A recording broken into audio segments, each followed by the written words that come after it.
Saya pernah dicium sama orang miskin yang akut miskin betul. Itu tak ajarin Anda ini lebih hebat ketimbang orang-orang kaya. Misalnya gini, misalnya ada komunitas rektor atau kiai besar. Saya ini kata orang banyak termasuk kiai besar. Mungkin kalau pinjam uang itu karena mau beli mobil, aksesoris mobil, karena kita kiai top atau rektor atau orang-orang top. Kalau sesama orang miskin itu pinjem-pinjemannya itu urusan beras, itu urusan nyawa.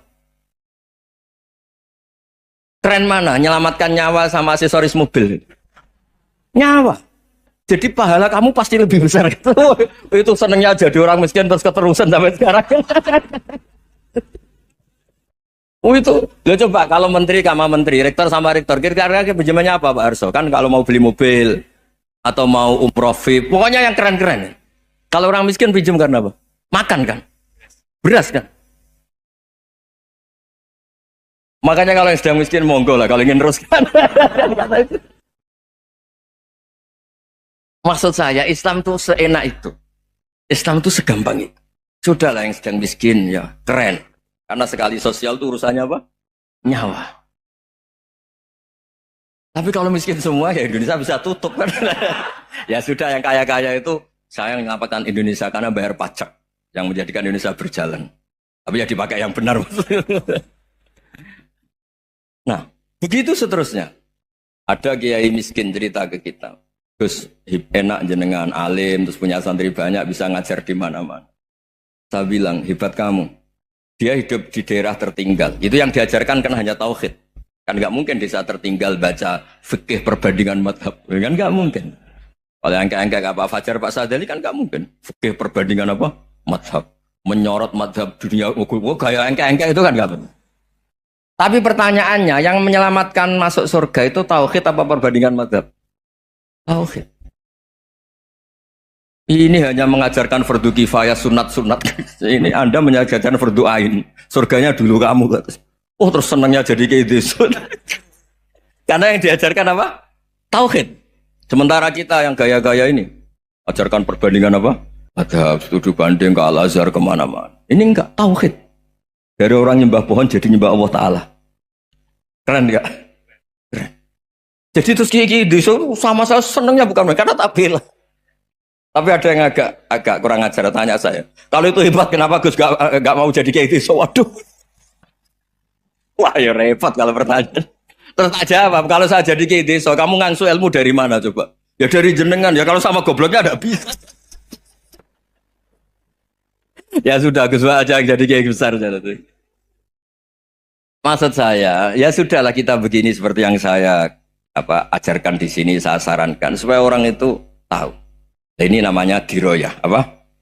Makanya kata Imam Ghazali itu kalau kamu ingin sopan gampang melihat anak kecil, gua aqallu minni dzamban, dia dosanya lebih kecil. Karena masih kecil kan, tentu secara dosa enggak banyak. Kalau melihat orang yang tua, gua aktsaru minni ibadatan, dia tentu ibadahnya lebih banyak karena umurnya lebih banyak. Sehingga terus semua orang lain tuh di depan kita itu hebat. Ya semua orang lain sama misalnya Pak ini rektor, apa Fathul Wahid rektor, tanggung jawabnya lebih banyak, berarti pahalanya lebih banyak. Tapi sama, ketika melihat Nyon Sewu melihat pegawainya yang secara lahir di bawahnya, ini tanggung jawabnya nggak banyak, pasti salahnya juga enggak. Itu yang diajarkan Rasulullah SAW, sehingga enak. Tapi kalau kita melihat orang lain selalu salahnya, itu pecundang. Allah saja tidak seperti itu kan, amal baik ya ada khairan, amal buruk ya ada saron, semuanya dilihat oleh Allah Subhanahu wa Ta'ala.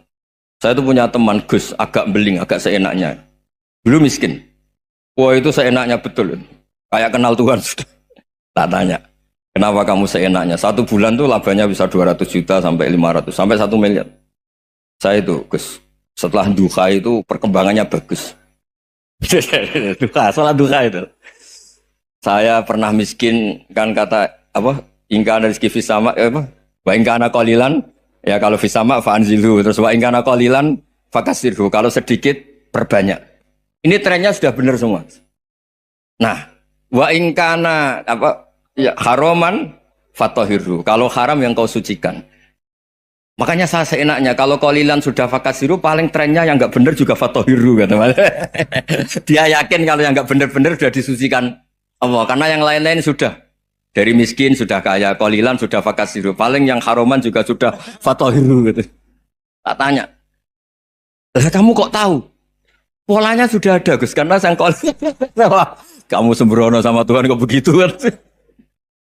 Tapi apapun itu seneng saya. Seneng saya sering salah teh, makanya saya mohon yang sekarang miskin, sedang miskin itu ya ndak usah nyesal banget-banget. Kalau ingin kaya monggo lah, namanya orang juga ingin. Tapi Anda harus bangga. Sosial antar kalian adalah urusan nyawa dan itu pahalanya luar biasa. Supaya kita, nah yang kaya-kaya juga boleh GR lah karena pembayar pajak. Dan itu bisa menyelamatkan apa? Indonesia Raya. Begitu seterusnya. Itu yang diajarkan Nabi, antawadhu hatta la yabghiya ahadun ala ahadin. Kamu semua harus tawadhu sehingga antar kalian tidak saling tidak sopan, tidak saling liar, tidak saling mendolimi. Termasuk tadi sikap gak jelas tadi. Orang dolim yang sekarang dolim bisa saja tobat, yang sekarang soleh bisa saja nanti. Semuanya itu mungkin. Kita diajari ya muqallibal qulub tsabbit qalbi ala dini. Jadi keliru kalau kita dalam banyak harus tegas, gak mesti. Al halalu bayyinun wal haramu bayyinun. Tapi ada wa bainahuma umurun mustabihat. Ada yang wilayahnya itu abu-abu. Misalnya ada perempuan cantik, misalnya contoh paling gampang. Kalau kamu ajari secara serius, kamu bisa saja tergoda jadi fitnah. Tapi kalau orang soleh gak berani ngajarin, kemudian digunakan orang fasik, malah menjadi orang nakal, kita juga tanggung jawab. Kamu mau tegas gimana? Wilayahnya sama-sama mungkin. Wilayahnya sama-sama mungkin. Yang dekat pejabat mungkin terkontaminasi KKN. Tapi kalau pejabat gak dekati orang soleh, punya perilaku yang gak soleh, yang repot juga Indonesia kan? Nah hal-hal seperti itu kita tidak perlu ngambil sikap. Maksudnya nggak usah ngambil sikap, ya kita buktikan kalau milih satu madzhab, kita buktikan semuanya lebih baik, semuanya lebih bermanfaat, semuanya lebih berperadaban. Karena nggak bisa dihindari wa bainahuma. Termasuk nyuwun sewu, saya mohon maaf sama mulai Pak Harso, Pak Lutfi sampai Pak Fathul Wahid. Saya ini termasuk kiai yang nggak suka dekat sama orang-orang top. Bukan karena hasud. Memang konstitusi kiai harus gitu lah, tamud dan na'inaika. Kenal orang lebih tinggi itu kan resiko. Misalnya saya kiai desa, mungkin punya keri tua sudah seneng, punya kijang tua sudah seneng. Gara-gara kenal Pak Wahid naik Kempri, waduh kok saya kalah itu. Kenal orang itu kan resiko. Mungkin dosen-dosen sini kalau kenal saya di Rembang juga resiko. Di sini gak ada cium tangan, melihat saya dosen, wah gak enak jadi dosen. Jadi memang harus dibatasin. Sekiranya mungkin orang terus, karena latamud dan nanawa, ainaika ilham. Kamu jangan sering melihat orang lain yang mungkin secara lahir dapat nikmat yang lebih tinggi timbang Anda. Kalau kamu nggak bisa ngelola hati Anda bisa hasut, Anda bisa dengki. Paling tidak Anda bisa ada syukur. Saya itu sering didolani pejabat. Juga sering melihat pejabat di TV-TV. Naik mobil aja ada yang naikkan. Bahkan kalau wudhu itu anduk aja ada yang bawa. Itu kalau yang nggak kuat, weh naik jadi pejabat. Ya makanya terus konstitusi Kiai itu mengatur, sudahlah mata kamu itu kamu batasin. Jangan melihat sesuatu yang potensi ya, potensi menjadikan Anda tidak apa syukur. Jadi saya mohon, ini memang konstitusi saya sebagai kiai, jadi saya tapi di hati saya tetap akrab. Saya doakan semua untuk UI, untuk semua orang Indonesia kita doakan.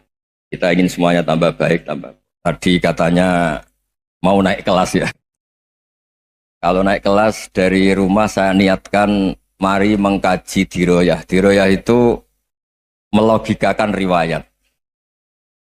Jadi misalnya kita sering dengar Rasulullah SAW sering ngendikan kalian masuk surga itu bukan hanya berdasar amal, tapi berdasar anugerah Allah Subhanahu wa Ta'ala. Oke, kita sepakat amal kita, perilaku kita, ibadah kita andaikan dikompensasi dengan nikmat yang Allah berikan tentu tidak seimbang. Untuk membayar itu saja sudah lunas. Jadi Anda semua tidak berhak masuk apa? Surga. Sehingga di beberapa riwayat dijelaskan ada orang yang 500 tahun ibadah, nggak pernah maksiat. Ditanya sama Allah, kamu masuk surga karena apa? Karena ibadah saya ya Allah.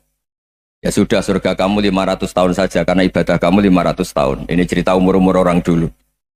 Ya Allah katanya surga engkau ini selamanya. Ya kalau yang selamanya itu rahmatku, kalau amal kamu terbatas ya surganya sesuai amal kamu ya terbatas. Ya sudah ya Allah, berarti masuk saya surga saya ini karena fadl engkau, karena anugerah engkau. Itu namanya apa? Diroyah. Diroyah itu satu kajian analisis di mana kita percaya riwayat, tapi kemudian punya logika, punya diroyah. Ini penting supaya tauhid kita ini kuat. Jadi dulu ada orang yang sangat cerdas, namanya Jubair bin Mut'im. Dia saking cerdasnya, juga kaya, juga tokoh, dikirim sebagai delegasi pembebasan Asra Badrin, tawanan Badar. Kemudian pas datang ke Masjid Nabawi, Nabi delalah pas baca Wattur wa kitabim mastur. Sampai pada titik Nabi baca Am khuliqu min ghairi syai'in am humul khaliqun. Apakah penciptaan yang sedemikian canggih itu dimulai tanpa perwujudan, tanpa sesuatu yang real, yang maujud? Orang itu langsung bersimpuh, matur, ya Rasulullah saya Islam. Kada qalbi yatir, hampir hati saya, otak saya, pikiran saya itu terbang. Karena logika yang dibangun ateisme misalnya, kalau alam raya ini dimulai dari nihilisme, berarti logikanya apa? Al-adamu yakhluqu maujudan. Alam raya ini kan maujud. Maujud itu ada. Kalau yang lebih dulu itu ketiadaan, berarti ketiadaan menjadi sebab kewujudan. Kalau dalam bahasa Arab itu al-adamu yakhluqu maujudan. Sesuatu yang harusnya nggak jadi faktor karena ketiadaan, menjadi faktor sesuatu yang nyata. Itu kan nggak masuk akal. Ya, kalau alam raya ini ada al-adam sing yasbiku maujudan, berarti alam raya ini al-adamu yakhluqu maujudan, suatu yang tidak ada menciptakan yang ada. Dengan logika itu terus kita ngaji, diajari sama guru-guru kita, sifat dasar Allah itu maujud. Wallahu maujudun qadimun baqi. Terus masuk. Yang harus distatuskan pertama dari Allah itu apa? Maujud, wujud. Karena dengan wujud ini layak menjadi penyebab adanya alam raya ini. Sehingga ketika kita menolak faham nihilisme atau ateisme, faham tanpa Tuhan, tanpa pencipta awal, kita punya diroyah. Bahwa tidak mungkin ketiadaan ini menjadi sebab perwujudan alam raya ini. Yaitu am khuliqu min ghairi syai'in. Masa alam raya ini diciptakan tanpa sebab yang nyata, yaitu wajibil wujud. Siapa itu? Allah Subhanahu wa ta'ala. Begitu juga menyangkut sholawat. Orang boleh beda pendapat tentang redaksi sholawat. Ada yang sholli ala Muhammad, ala Sayyidina Muhammad, Nabi Muhammad. Monggo lah masalah redaksi saja. Tapi setelah dianalisis, Nabi itu Pak Rektor jadi Nabi setelah Nabi Isa saking dihormatinya sampai dituhankan. Juga jadi Nabi yang ada cerita masih hangat, orang Yahudi itu bunuh Nabi. Jadi yang satu mendudukkan Nabi sedemikian tinggi sampai kayak Tuhan, yang satu menjatuhkan Nabi sedemikian rendah sampai dibunuh.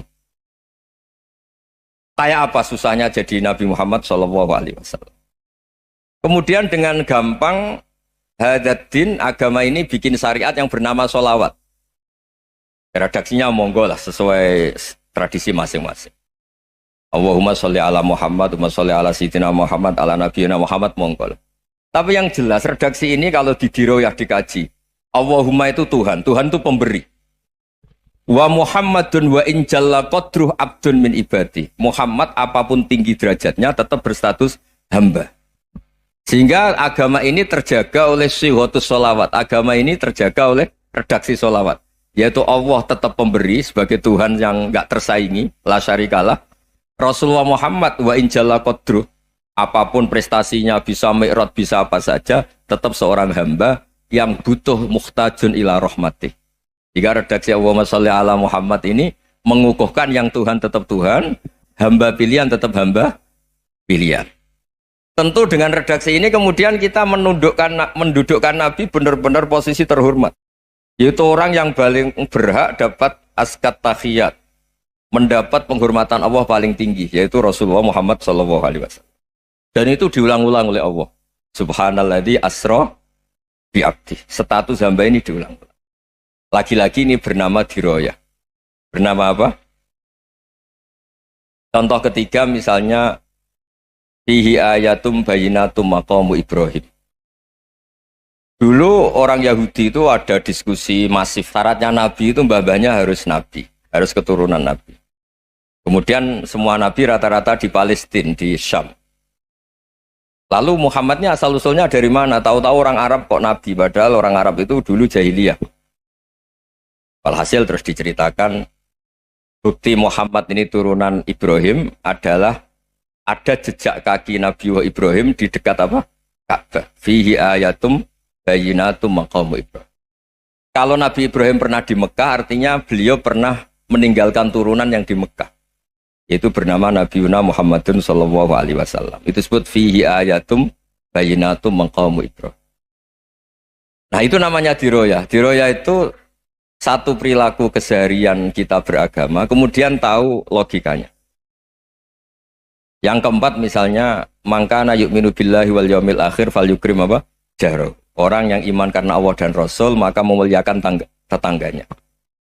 Andaikan pakai hukum sosial, tentu kalau tetangga kita baik, kita baik. Kalau kurang baik, kok kurang penggawean kan gitu. Tapi dulu itu pernah ada seorang ulama itu dibully ya, dikerjain sama anak muda tetangganya.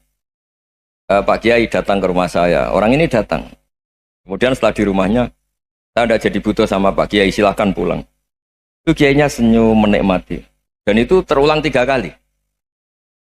Dibully seperti itu, dikerjain terulang 3 kali. Lalu tetap Kiainya tuh asik, seneng sekali. Lama-lama muda ini tanya, kenapa engkau tidak tersinggung? Padahal saya kerjain sampai 3 kali, tak undang, terus tak suruh pulang, tak undang, tak suruh pulang. Kata Kiai tadi, yang memerintahkan baik sama tetangga itu Allah. Jadi saya nikmati ketika bisa baik sama Anda. Tidak ada urusannya dengan perilaku Anda yang nolak saya.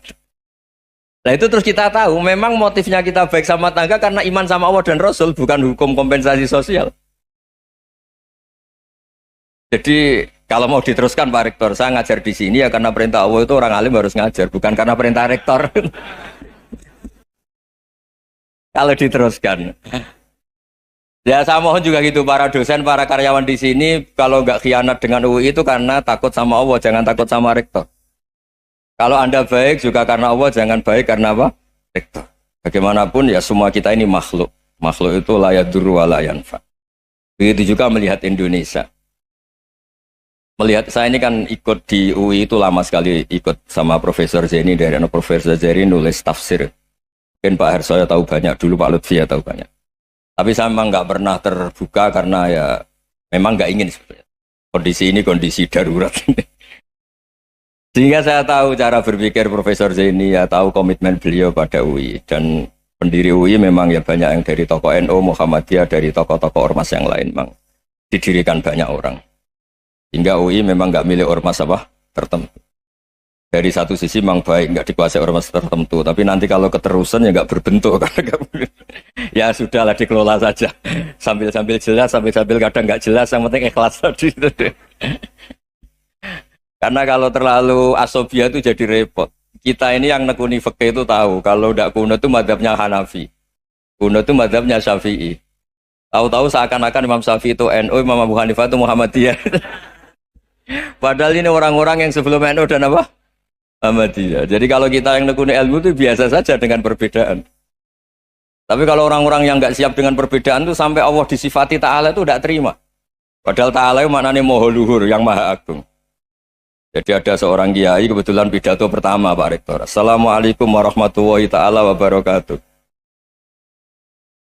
Ilmu balik kedua ini nggak terima karena itu dianggap bid'ah ada Ta'ala. Ya dia bilang assalamualaikum warahmatullahi ta'ala wabarakatuh. Itu saking asobiahnya itu Allah ditambahi Ta'ala itu tidak terima. Padahal Ta'ala itu maknanya Maha Agung. Nah itu kan jadi repot kalau asobiah gitu. Kalau kita ngadepi perbedaan itu biasa saja. Karena kita mungkin bacanya banyak, lihat hal-hal seperti itu ya. Berkuahnya nggak jelas itu menjadi orang tuh bijak. Ini sekarang nakal, jangan-jangan nanti jadi orang baik. Yang sekarang baik, jangan-jangan suatu saat jadi tidak baik. Semua orang introspeksi. Nggak ada jaminan kalau kita sekarang baik akan baik terus. Nggak ada jaminan kalau kita sekarang buruk akan buruk terus. Sehingga terus banyak kiai-kiai bijak itu memang lahirnya nggak tegas. Tapi nggak tegas itu yang menjadikan bijak. Karena sama-sama mungkin. Itu yang disebut laisa laka minal amri syai'un aw yatuba alihi mau yu'adzibun. Itu tidak wilayah kamu. Ketika Allah mengomentari orang munafik juga wa yu'adzibal munafiqina insya'a aw yatub. Bisa saja ada yang disiksa, bisa saja ada yang dikasih tobat. Karena pola yang kita analisis itu semuanya menurut kita. Bukan menurut kemaslahatan orang apa? Banyak. Saya punya sekian contoh cerita. Orang yang sowan kiai baik-baik, mungkin bawa gula atau salam tempel, tidak tahu lah. Itu tidak mesti jadi wali. Tapi kali Joko yang kenal Sunan Bonang, itu kenalnya itu karena ingin begal. malah jadi wali. Nih. Tapi tidak usah dicoba. Umar itu nyari Nabi itu mau dibunuh. Tapi malah tobat jadi orang baik. Jadi ini penting ngaji ya, supaya tidak tegas itu, tidak jelas itu kadang baik. Nah termasuk saya juga termasuk dia yang milih tidak jelas.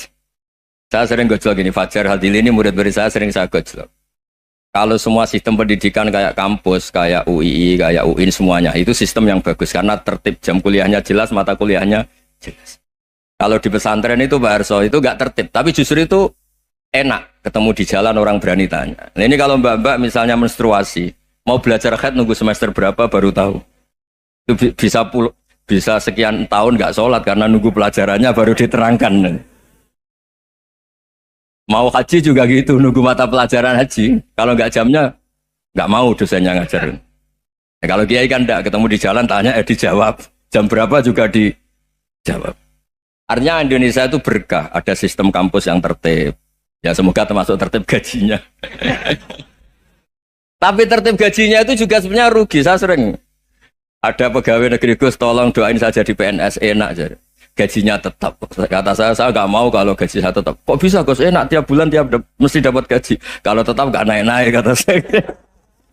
Kalau kiai gajinya nggak tetap, tapi di atas yang tetap kata saya. Artinya Indonesia itu berkah. Kalau semuanya pakai sistem pendidikan setertib ini, orang mau tanya haid ya nunggu pelajaran haid. Bab haji ya nunggu pelajaran haji. Tapi kalau ketemu kiai itu enggak. Ya pokoknya saya pernah di pasar, Gus mau tanya apa? Anak saya keluar darah terus gini-gini. Padahal biasanya haid hanya 7 hari gini-gini. Ya sudah kembalikan ke biasanya rudat kilal adat. Itu enggak usah sowan ke rumah. Juga enggak registrasi dulu, enggak daftar dulu. Ya ini enggak nyindir cerita saja. Supaya ini bukti koalisi beneran. Jadi saya yang kiai enggak tertib jam, koalisi sama yang tertib jam. Jadi kalau semuanya sistem kampus, nanti pertanyaan itu enggak bisa on time, enggak bisa setiap saat. Makanya Indonesia itu berkah. Kiai-kiai yang alim yang di jalan-jalan banyak. Juga kiai yang di kampus dokter-dokter fikih banyak. Yang nekuni ilmu umum ya banyak. Macam-macam. Itu masalah itu kalau saling mengadili itu baru masalah. Misalnya kiai ngeluh, enggak enak jadi kiai, enggak punya gaji tetap. Yang dosen ngeluh, enggak dicium tangannya. Karena memang unik Indonesia itu. Kalau guru fikih kok dosen itu tetap nggak dicium tangannya. Karena pikirannya anak-anak itu wong sudah bayar disuruh nyium. Itu kayak di alam sadar tuh gitu. Kalau kiai itu kan anak-anak nggak bayar itu. Ya opanya cium tangan itu. Makanya kalau kiai tidak keramat bisa mati karena cium tangannya doang itu bisa mati itu kiainya. Ya ini cerita. Supaya saling menghormati, saling. Nah dulu itu perbedaan itu urusan sudut pandang. Ya saya ulang lagi, perbedaan itu sudut. Allah yang Tuhan saja sering didebat sama nabi-nabinya. Karena urusan sudut pandang, Saya beri contoh ya. Suatu saat Khalilur Rahman Ibrahim itu saatnya meninggal sama Allah, Israel disuruh. Itu Ibrahim saatnya meninggal, ambil nyawanya. Setelah datang ke Ibrahim, ya Khalilur Rahman Ibrahim, saya disuruh nyabut nyawa Anda. Itu Israel dipaksa mikir sama Ibrahim. Hal ra'aita khalilan yumitu khalilah. Kamu tahu orang yang mencintai kemudian bunuh yang dicintai. Itu logika agak benar. Akhirnya Israel kan gak biasa debat. Kan gak dilatih debat. Gak pernah ikut lomba UI debat ilmiah. Dia taunya nyambut nyawa aja. Kembali ke Allah. Ya Allah, kata Ibrahim, hal ra'aita khalilan yumitu khalilah. Masa kekasih bunuh yang dicintai ya. Tapi kata Allah santai. Bilang ke Ibrahim, hal ra'aita habiban yakrahu ayyalqa habibah. Masa katanya dia cinta saya, kemudian ketemu saya tidak berani. Israel mater lagi. Logikanya gini, Ibrahim, masa yang dicintai sama yang ketemu yang dicintai nggak berani? Ya udah ketemu aja. Satunya yang meninggal itu. Artinya kamu bisa saja GR tidak mati-mati karena merasa dicintai. atau ingin mati karena mencintai. Nah, maksud saya hal-hal seperti ini orang UI pasti gak jelas. Katanya cinta Allah suruh mati ya nggak mau. Gak jelas kan? Dibilang gak cinta juga gak mau. Tapi dibilang cinta kalau ukurannya mati juga gak mau. Nah, tapi dalam banyak hal gak jelas itu penting, Pak Rektor. Penting sekali. Buatan guyon. Saya beri contoh sekian ilmiah, gak jelas itu penting. Rasulullah Shallallahu Alaihi Wasallam itu dalam banyak hal itu disuruh Allah, memang disuruh supaya ngambil sikap seperti itu. Karena Allah itu punya otoritas penuh untuk bikin orang itu baik atau tidak baik. Wahsy itu yang membunuh Sayyid Hamzah, orang paling dicintai Nabi, di antara yang dicintai Nabi. Qatalahu Wahsyun, dibunuh oleh Wahsy. Nabi secara basarnya itu nggak suka sama Wahsy. Sampai cara lahir ya ingin corong Jawa ingin masuk nol. Tapi apa kata Allah? Laisa laka minal amri syai'un aw yatuba alaihim aw yu'adziba. Itu tidak wilayah kamu Muhammad. Malah Wahsy dikasih tobat sama Allah. Khalid bin Walid. Itu perang Uhud kalah itu karena ide brilian Khalid bin Walid. Pas itu masih panglima kafir. Yaitu pura-pura kalah, ghanimah dilepas, sahabat turun, pasukannya naik, walhasil orang Islam kalah. Khalid bin Walid akhirnya juga masuk Islam. Orang yang secara basariah Nabi itu gak siap. Kebalikannya juga ada. Sa'labah itu orang sampai tempat gelar Hamamatul Masjid. Ini pas ngaji mesti ingat. Salam. Dia di masjid terus. Setiap habis salam tuh lari. Karena istrinya Nyun Sewu masih berpakaian yang tidak pantas. Kenapa engkau terburu-buru pulang? Pakaian yang dipakai istri saya sekarang saya pakai. Ya pakaian sarung itu kayak Pak Rektor kan fleksibel. Ini khusus mau Ramadan. Tidak akan sarungan terus. Gak usah khawatir. Jadi ini tadi sudah janjian. Saya yang kiai celananan, beliau yang rektor pakai sarung. Jadi, iya. Supaya itu barter madhab. Tapi hanya sekali ini aja, bukan. Jadi jangan diharapkan ini jadi tontonan terus-menerus. Dan ini barter madhab. Saya sama Profesor Kores juga sering gitu. Saya pakai sarung yang dihadiahi beliau, beliau pakai sarung yang dihadiahi saya. Memang itu tradisi Islam. Tahadau tahabu, kamu saling memberi hadiah maka kamu saling mencintai, bukan riswah, bukan riswah. Walhasil terus Sa'labah ini buat saya didoakan Nabi supaya saya kaya, supaya tidak sering ganti-ganti pakaian seperti ini sama istri saya. Jangan-jangan kamu miskin itu lebih baik. Ngotot minta didoakan. Didoain Nabi kaya terus lama-lama ninggal sholat, ninggal jamaah. Itu Allah belum tersinggung. Yang mulai Allah tersinggung itu kan saya sering fatwa di mana-mana, sering memberi saran. Mumpung kamu miskin itu sering sedekah. Karena kalau sudah kaya itu tidak bisa. Saya memberi analogi gini. Kalau saya masih santri miskin, punya uang 100.000, diminta guru saya 50 tak kasihkan. Padahal itu 50%. Punya 2 kambing kurus, diminta guru saya 1 pasti tak kasihkan. Padahal itu 50%. Jadi kalau punya sapi Brahman atau sapi limusin yang harganya itu 100 juta, punya 2, diminta 1 boleh enggak? Tidak boleh. Saya punya motor butut 2, diminta teman saya 1 boleh. Tapi kalau Davidson Harley itu nggak boleh. Nah, walhasil itu kalau kita miskin, misalnya kita zaman kuliah atau zaman mondok atau zaman apa saja, punya uang 100.000, nartik temannya sampai 50.000 kan biasa.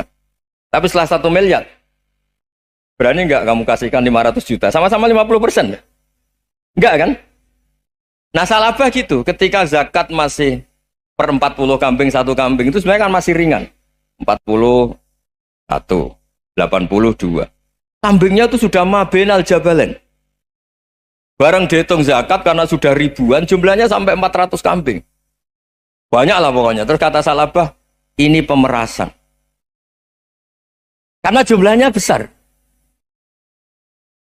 Allah tersinggung karena nabinya dianggap narik zakat itu dianggap khoros, dianggap pemeras. Allah tersinggung kemudian fa'aqobahum nifakon fi qulubihim ila yaumil. Dia ditegur munafik.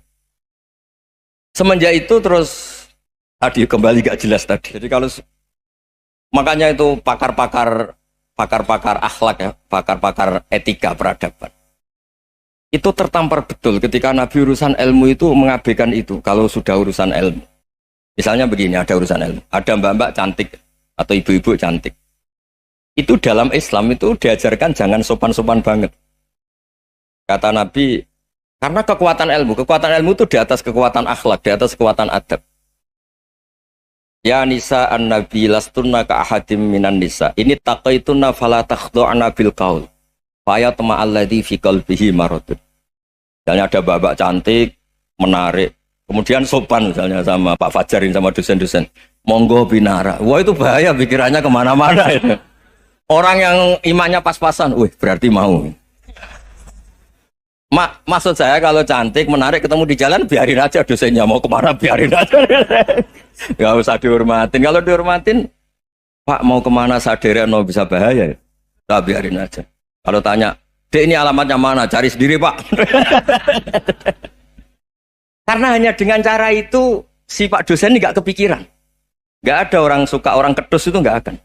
Tinggal sudah cantik, sopan. Wah bisa pikirannya macam-macam. Itu ilmu. Fala takhdu'na bil qaul. Kamu jangan terlalu lirih kalau ngomong. Fayatma alladzi fi qalbi maradun. Orang yang pikirannya masih kotor pasti berpikir yang negatif. Anda mungkin demi sopan sama dosen Anda. Tapi sejauh mana dosen Anda juga berpikir positif. Itu kan uji iman sama uji nyali. Nah, sama pejabat yang sopan sama kiai mungkin punya Alphard, punya Robicon, punya terus bawa uang banyak.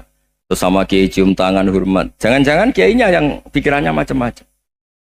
Ini berarti bisa jadi muhibbin potensial misalnya.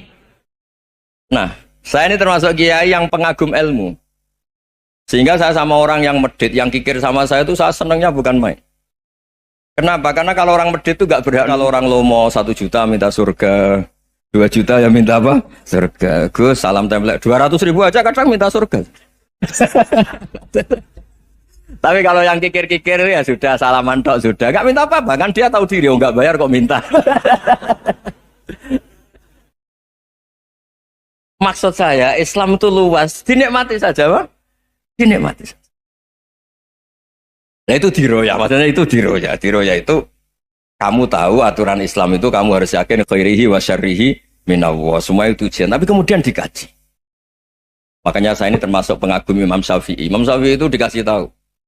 Tadi orang yang di depan engkau cium tangan hormat tuh di luar ngomong-ngomong, ngata-ngatain Anda. Imam Syafi'i tertawa-tawa sewenang. Loh, Anda ini dikata-katain di luar kok. Kok tidak kamu anggap munafik malah tertawa. Berarti saya wibawa, di depan saya nggak berani. Dianggap enteng saja. Dibilangin, sebagian orang kampung sini nggak suka sama engkau. Baguslah, tidak akan pinjam uang sama saya. Di mana-mana orang pinjam minta tolong itu karena seneng. Kalau benci kan enggak. Intinya dianggap enteng saja. Yang terjadi di dunia itu semuanya dianggap enteng saja. Man asa ilaika faqat atlakoka. Yang berburuk sama kamu itu membebaskan kamu. Coba kalau akrab, titip. Ya misalnya akrab sama Pak Fajar. Bilangkan ke Pak Rektor, sangkat tuh jadi guru tetap atau apa kan ribet. Kalau tidak cocok kan nggak minta apa-apa. Makanya hati-hati Pak Rektor sama yang akrab-akrab itu. Itu dulu saya juga nggak paham. Di antara wasiat Bapak yang sering diulang-ulang tuh itu. Suatu saat kamu jadi kiai, ngelola orang nggak seneng tuh gampang. Sudah, situ orang lain. Tapi kalau ngelola orang orang seneng tuh repot. Mintanya aneh-aneh. 100.000 aja minta surga. Hanya teman tenis saja minta naik jabatan.